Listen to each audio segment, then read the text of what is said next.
Okay, great. Welcome everybody to the Senate Democratic Caucus. It's the 16th of January, and we are here in the lounge at the State House, and we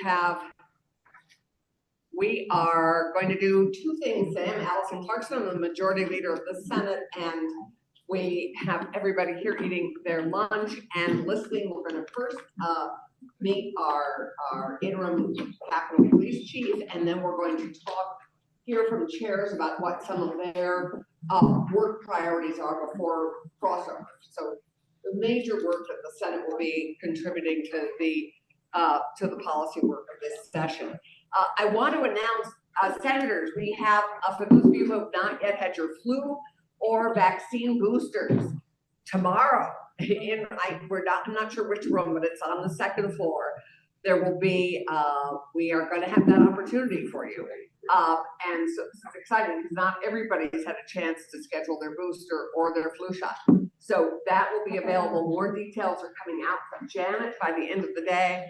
But I've been pushing for this, so I'm so excited it's actually happening.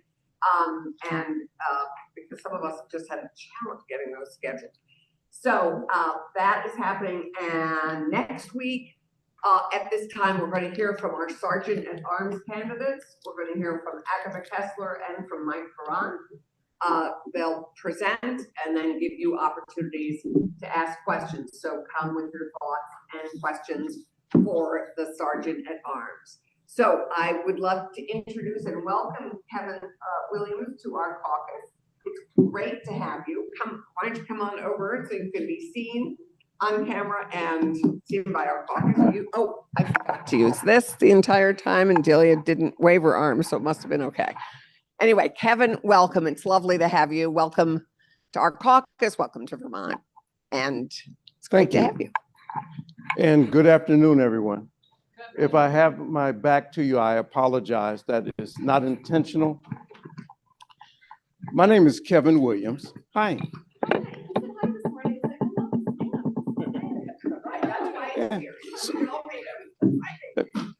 Anyway, I'm here to take just a few moments to introduce myself and to talk about our Capitol Police Department, its size, why you are seeing so many sheriffs, what that's all about. And so in a nutshell, I was born in 1957. Oh, how far do you want me to go back? How did you get here, who you are, and what's happening? Okay. How did I get here? I'm a retired chief of police who received a phone call asking if I would be willing to serve as your interim chief. And I said, absolutely. I consider it an honor and a privilege to be here. I've been in law enforcement for about 47 years. And I've worked a number of places. I started out in Detroit, Michigan. I retired from LAPD. I have served as a chief 5 times in 5 other states before being here, primarily in academic settings. I was the chief at the University of Oregon, University of Michigan, Keene State College in New Hampshire. I did a stint in the state of Washington, and most recently as the assistant vice president and chief of police at Middle Tennessee State University. Not really related to Capitol policing, but I bring those leadership styles and techniques from college campuses where we're actually focused on serving. It's very, very different than municipal policing. On college campus, our whole purpose exists to serve and protect others. And I believe that's what we need here at the Capitol. That's certainly what I've shared with my staff. I was asked, how many people do we have on our department right now? We're authorized for 7 full-time positions. And right now we have 2 that are filled. That's Sarah and that's Chris. Many of you who have been around for a while knew Dale. He retired last month. And so we are currently advertising and looking for a total of 5 people. That's 2 police sergeants, 2 police officers, and the chief of police. I am not an applicant for chief of police. Here in this state, we have a restriction that people my age, because I'm kind of old, can't be the chief. You cannot be above the age of 57. So we've got some, a correction, that's incorrect. You can't be above the age of 56. The day you turn 57, you got to leave. So anyway, that exists for whatever reason, but that's how it is here. So our current candidates for chief of police are below the age of 57 right now. We have some very strong candidates from within and outside the state of Vermont. So we're going through that process. We have another interview this afternoon in a couple of hours. I do believe that the people that are currently in the process, there'll be someone that is determined to be the preferred candidate, and we should know who that is soon. Why do we have sheriffs in the building? We have sheriffs in the building because it is our responsibility, this police department and me as the head, to protect the people who come to the people's house. All of you, the ones who work here, the legislative staff, the vendors, the visitors, it's our responsibility. It's kind of hard to do with two people. So I've contracted with multiple sheriff's offices in this state to provide us temporary staffing until we get back up to full strength, which again is 7. That's a work in progress, and we do have people in the pipeline for police sergeant, police officer, and certainly police chief. How long? I don't think it'll be much longer.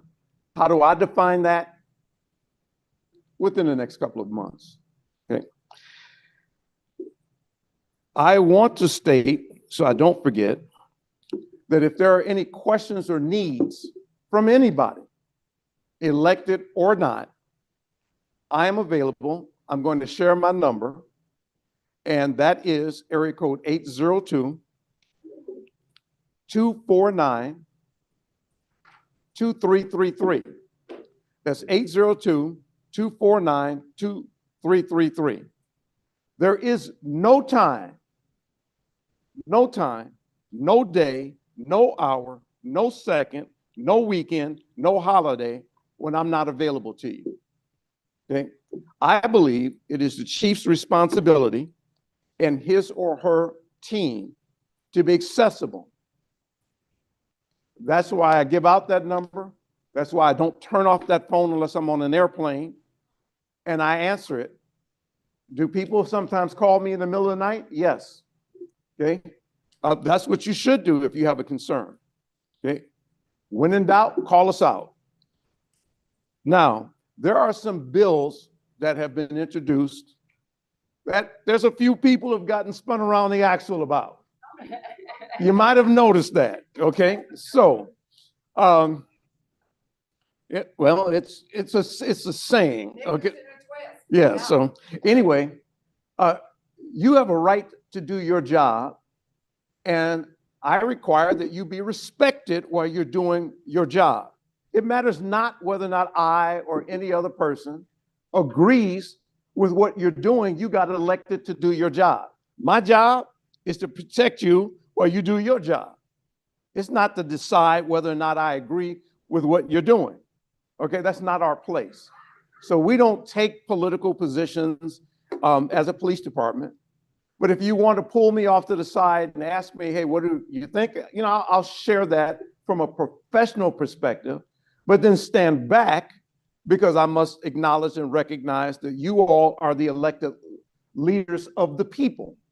Okay, but I'll give you my honest assessment based upon my law enforcement experience and background. Some people in this state are a tad bit more passionate about firearms than others. And you may have heard from some of your constituents. Okay, if it is concerning, give me a call. Okay, we'll take a look at it if someone is making you uncomfortable on that topic or any other topic, period. Because that's why we exist and that's what we do. So if there's any questions or needs, please do bring them to our attention. Do not be concerned that we might think it's not important. Okay, it matters not what we think, What matters is what you think and how we can serve you based upon your concerns. And if you ever get any response different from that, from anybody that's a part of my team, I'll have a fireside chat with them to remind them of our purpose. Is that fair? That is great. Okay. So unless you need me to chat about anything else, let me just quickly ask if there's any questions about anything. Oh, you asked me how long it's going to be here. Yes. What's the expectation? I don't know. Okay. But let me explain that. Okay. I was initially contracted to be here until the end of January. Then Janet and Arlene asked me to stay until the end of February. And then because of the time it may take for the next chief to move here, I might need to stay a little bit longer. So when I say I don't know, what I've told those leaders is that I will be here as long as I'm needed to be here. I'm retired and I'm a flexible sort of fellow. So I don't know the direct answer to the question, but that is my honest answer to the question. I'm hopeful that I can get back home to Vegas by mid-March. That's hope. Okay. But it'll be extended as long as it needs to be. Anything else? Thank you. No, I think the one other thing, because all of us see a lot of emails that are really challenging to us. Many of us get a lot of emails that are concerning. And I think everybody needs to know that Kevin is working closely with the other Kevin Squared, our head of IT, legislative IT, that feel free to email those. I know most of you are. Email them straight to Kevin and Kevin. And they are keeping an eye on, I think, those actors. And do you have anything to add on how we handle our email and when we should forward it to you? Yes. Any email coming from any source that causes you concern for any reason is something that needs to be on my radar. Or social media post or anything that comes across your newsfeed. Sarah Macera is the officer that I have tasked with monitoring that and tracking that, and she is doing a good job of that and coordinating with what is called the VIC in this state.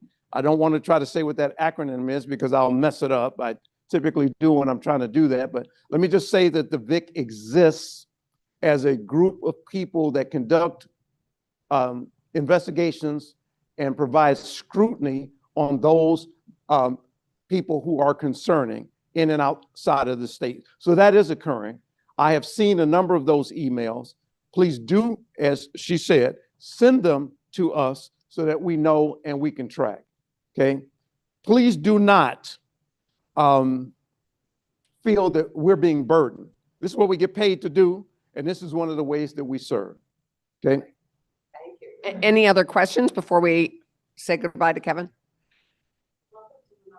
Yeah, it's wonderful to have you here. Thank you. Thank you. Thank you. Thank you. Sorry, Martine, I didn't see. Thank you very much. I really appreciate everything you're doing for us. Okay, well, thank you. I got to tell you, in closing, I am living the dream. Okay, it's my only complaint. Well, actually, I got two. The first one is it's cold. Okay, and then the other one is I can't stay. Well, those are my two complaints, but I want to thank you all as a community in the People's House for making me feel so welcome. Thank you so much. Well, thank you.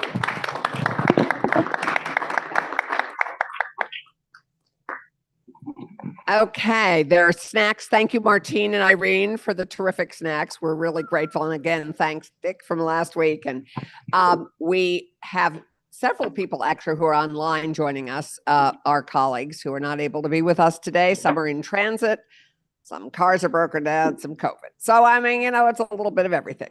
But today, we haven't really had an opportunity, now that committees have been meeting for 3 weeks, we haven't really had an opportunity to hear from chairs about what they're really, the work they're really hoping to get across the finish line by crossover over to the House.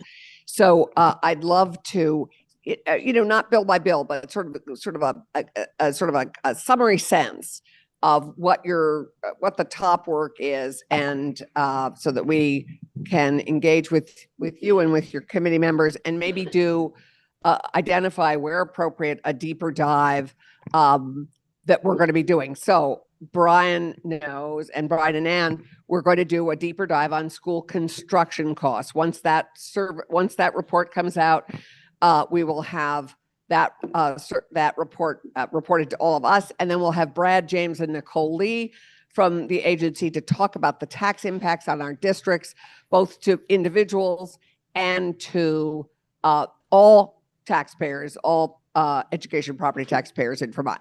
Because I think there's sort of a myth out there that not everybody participates in school construction funding, which they do.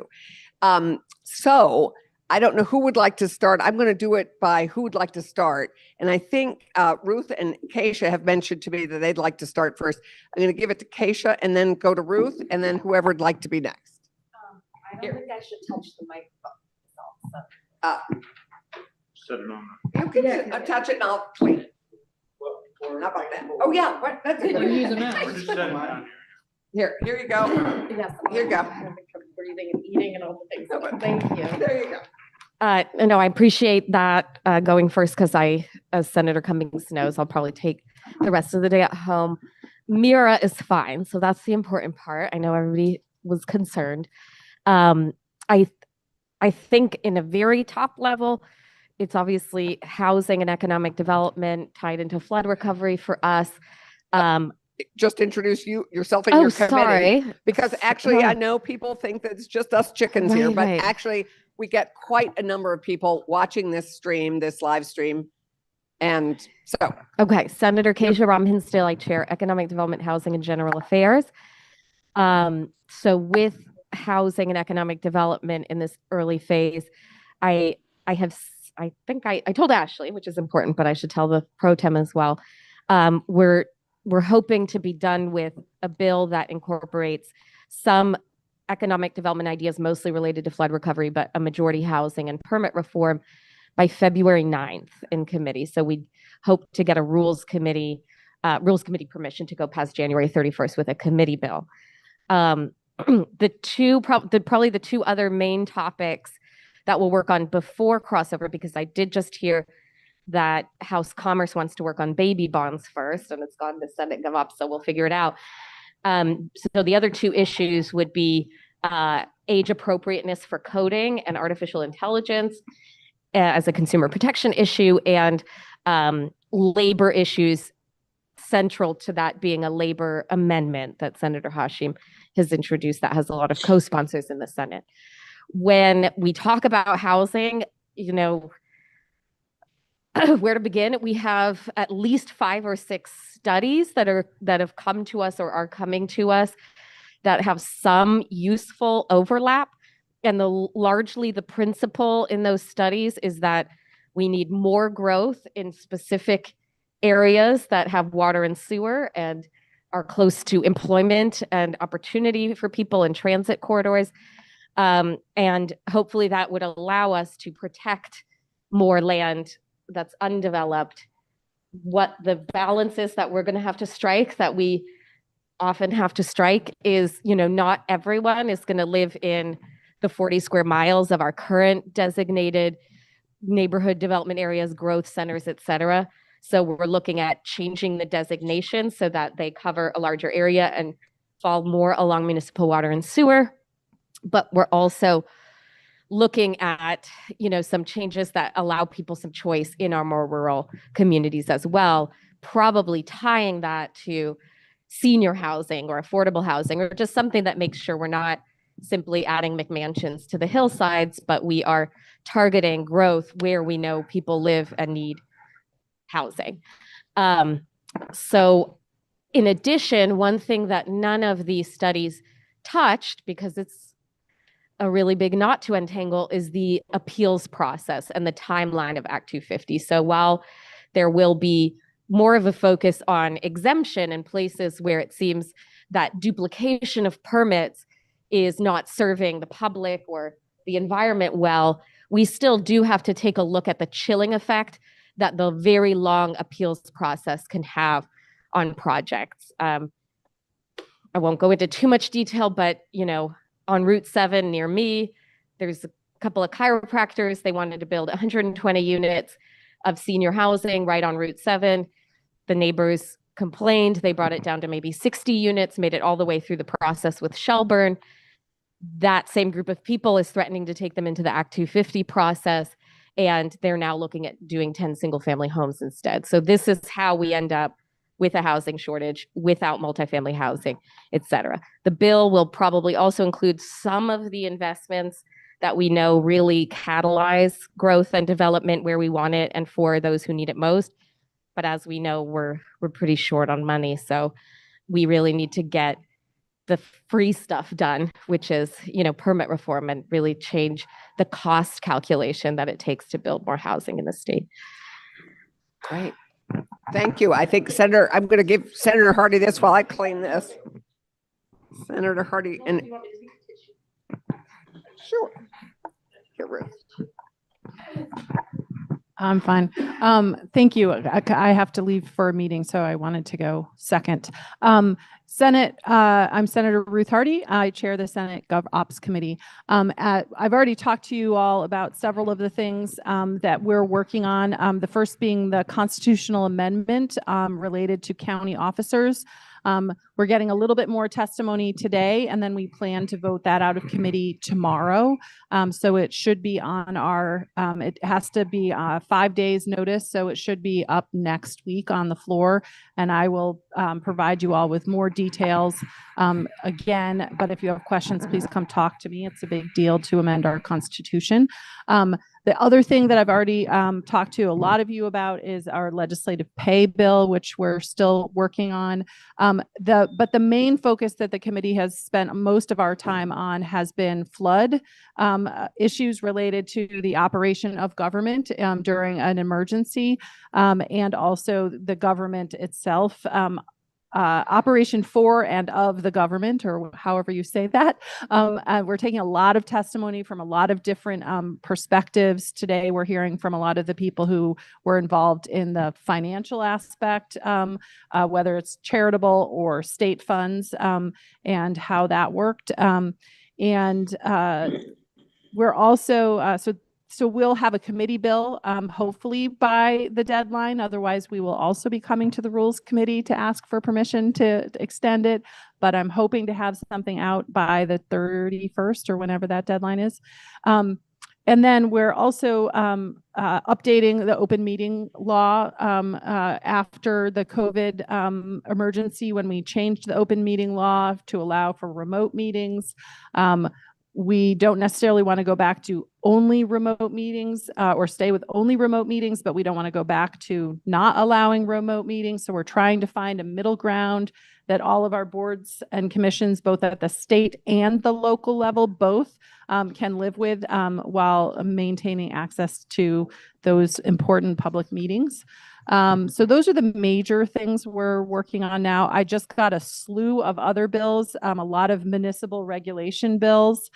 So we are going to take a look at a lot of those later this week and figure out which ones we want to tackle. And that might also turn into a committee bill where we smash together a bunch of municipal related bills. So that's where we're at. Happy to chat with any of you about it. Great. And we have three Jane, chairs Jamie? right over there. Who would like to go next? Yeah, thank you. Good. Come on into the light here, Star. Great. We can see you. Great. Perfect. Just think of Wendy. Well, way down in Brattleboro. She'd yeah. love to see. Anyways, we've got the right to farm bill, which I'm hoping that we'll get that out. It's a 20-year-old bill that needs updating. We've taken a lot of testimony on, even today we took full morning's worth of New England feeding New England to try to grow more of our own food here in New England. All 6 states are involved in this.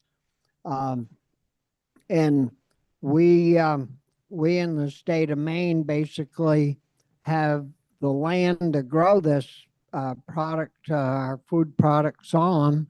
And the other 4 states in New England are, have a piece here or there, but they're looking, and all 6 states are part of the group that is working on this. So we're going to be spending some time on trying to help and assist and try to figure out how we can take some of our farms that are going out of dairy or want to transition over and have them grow crops that we can use here in New England to feed New England people, which in the long run will cut down on moving food across the country to our citizens, and will help. Of course, all of it really moves by truck, and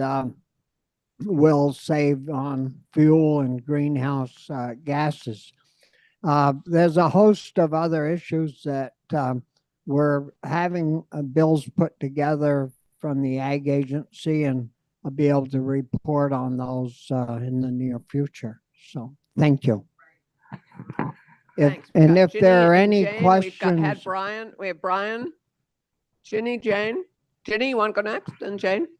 Sure, thank you. I think that we did talk a little bit last, maybe 2 caucuses ago about the work that we're doing, and the housing work is obviously ongoing and continuing. The biggest concern that we have is there sufficient housing for those who don't currently have homes.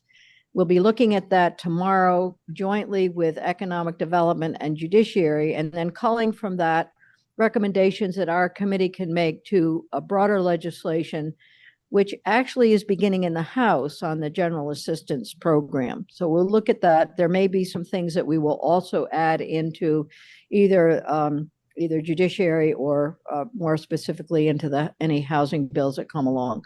So we are looking at that. And for those of you who've been contacted by the Vermont Interfaith Action Group, they are here today, and they're very concerned about the work that is or is not going on relative to providing housing for folks on a continuing basis, including the governor's plan for 5 new shelters. So we are working on that. As associated with the flooding, of course, is always the question about runoff. And our committee is looking at PFAS yet again. PFAS is a huge contaminant whenever you have events. Any rain event will wash it out of agricultural soils. So we are looking at a section, and we will meet jointly with agriculture on pesticides. The Ag Agency has a new person who is looking at pesticides and PFAS. Then mental health is a huge issue for us, where we went through today a report, a recommendation, legislative recommendation as a result of work that we did over the summer on competency and ability to stand trial, and also how we treat folks who have mental illness or intellectual disabilities within the judicial and human services area. We'll continue to look at that. We do have a very controversial bill on health care reform. I've met with some folks again over the weekend, and we'll be trying to improve that bill going forward. So we will see some improvements to the regulatory environment and ensuring that we have a very strong regulatory Green Mountain Care Board within the healthcare world.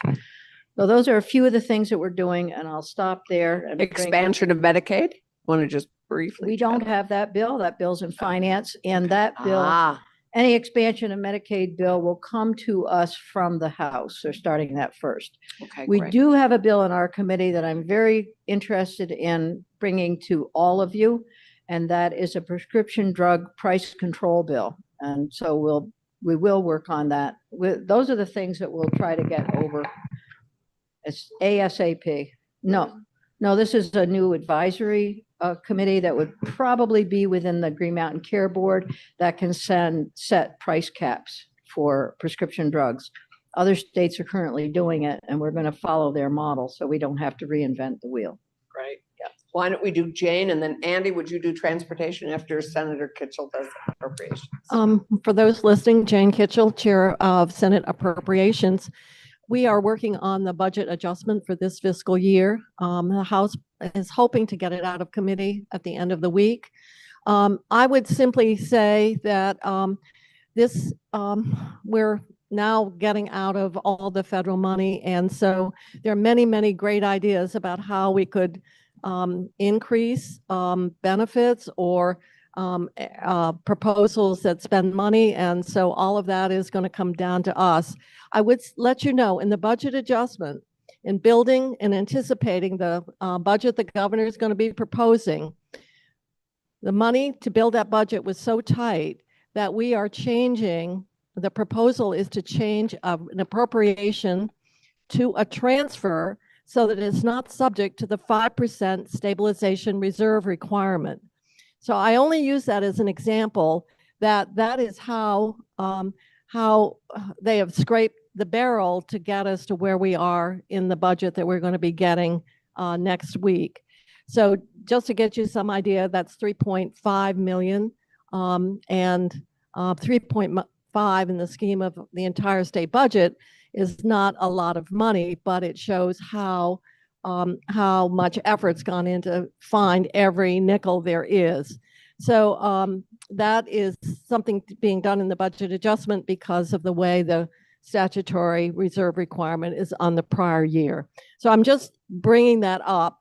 The other part that I would bring to your attention is something that we'll be getting along with the budget, and that is a report that tells us how well we're funding our current obligations.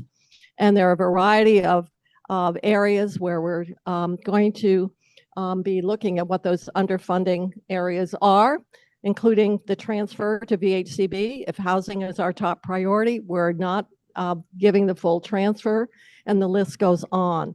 So the only thing I would say to you is everything that is coming forth for proposals has merit.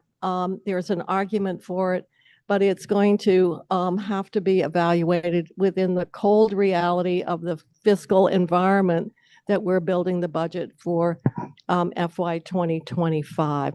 And I know people say they're glad that we have to make the decision to say no, but I'm just giving you kind of a context of the environment that we're going to be doing our work. So it's going to be priorities. Where do we put our first dollar? And I'm just simply saying that because I don't want people to be upset or surprised. So. I could yield to the senator from Madison to talk about that. You want to do transportation? So I don't have to walk far. Yeah. And we'll go to Chris Bryan and is that okay? Okay, Andrew Perchlik, Transportation. I'll let you know, we're doing a lot of with flooding and how our roads and bridges are faring after the floods and how we will continue to maintain them into the future. There's some concern about the health of the transportation fund going forward. So that's something we're looking at together with us on appropriations. The one issue that I'll bring up that people might have an opinion about, would like to hear from you, is on using cameras for speed enforcement in the state and also for violations of red light laws. So that's what we're going to be talking about that bill. We just had an introduction with Senator Gulick this morning. So we'll be taking some more testimony on that. We want to work with Health and Welfare on a bill that deals with car seats. So we're going to talk to you about that. And sunscreen. It's a very interesting bill about sunscreen and car seats. I recommend reading it. And okay, yeah, that's not coming to transportation. I don't think they do the bill. And I think that's it, unless my other members of transportation have something Right. else. To think Thank you about. very much. Yeah. Senator Bray. Thank you. Senator Bray, who chairs? Yeah, my name is Chris Bray. I chair Senate Natural Resources and Energy. And there's folks who probably haven't tuned in before. So to remind folks of what we cover in that committee, we cover matters related to, I'm reading from Senate rules, conservation, development, and planning the state's natural resources. And then there's a list of those kinds of resources. Second thing is community and regional planning and development. And the third thing is conservation and planning of sources of energy. So especially on the community and regional planning side of things, we obviously have a connection to economic development and to transportation. And our window into all this is, planning and its relationship to natural resources. So we've launched on a climate response bill that focuses on river corridors, wetlands, and dams, because all those things affect the severity of flooding and also can guide us to manage those resources in a way that we reduce future floods or the severity of future floods by, for instance, allowing rivers to spread out into floodplains and to avoid developing in those floodplains, because it is cheap land that is very expensive in the end because of the kind of costs that anyone who lives there will bear. Other bills, so that's our major effort at the, for now.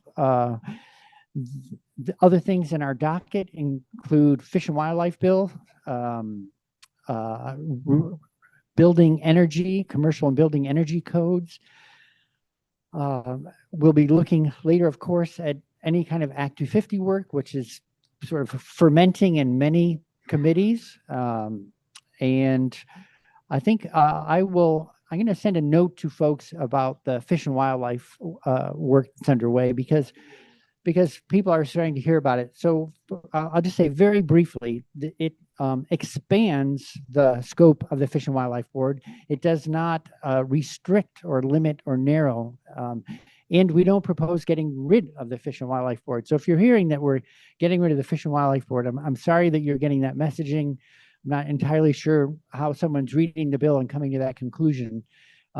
We take the Fish and Wildlife Board, we make it advisory, we expand the number of topics they address so that it's broader than just, for instance, hunting, fishing, trapping, but also looks at how we manage the ecology of wildlife, things like that. So it's a more broad view.